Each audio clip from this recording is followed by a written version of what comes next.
माँ Gayatri recording studio. छौरी देखे में कमाल करे सगर हो बाबा, छौरी देखे में कमाल करे सगर हो बाबाल, छौरी देखे में कमाल करे सगर हो बाबाल। जाके घूमे सब छौड़ा सबके टोली में।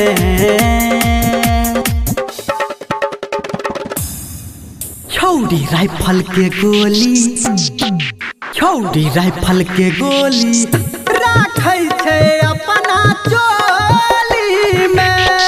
छौरी राइफल के गोली राखै छै अपना चोली में। छौरी राइफल के गोली राखै छै अपना चोली में।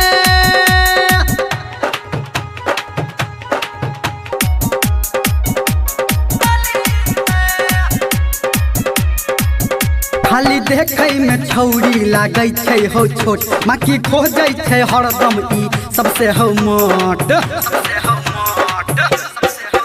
खाली देखे में छौरी लागै छै हो छोट, माकी खोजै छै हरदम ई सबसे हो मोट। छौरी देखे में नरम भीतर खूब छै गरम, खेला खेले खूब अपनाई खोली में।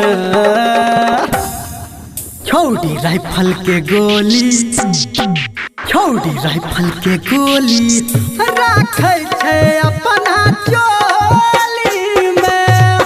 छौरी राइफल के गोली राखै छै अपना चोली में।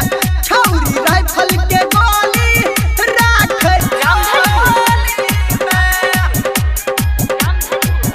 एकर चढ़ल जवानी ही मारै छै लिक, धर्मेंद्र से खाली लगाबै छै किक।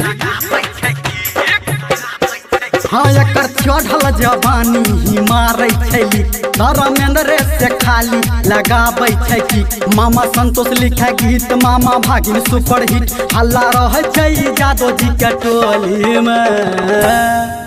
छौरी राइफल के गोली, छौरी राइफल के गोली राखै छै अपना चोली में। छौरी राइफल के गोली राखै छै अपना चोली में। छौरी राइफल के गोली राखै छै अपना चोली में। छौरी राइफल के गोली राखै छै अपना चोली में। Presented by Savaria Music।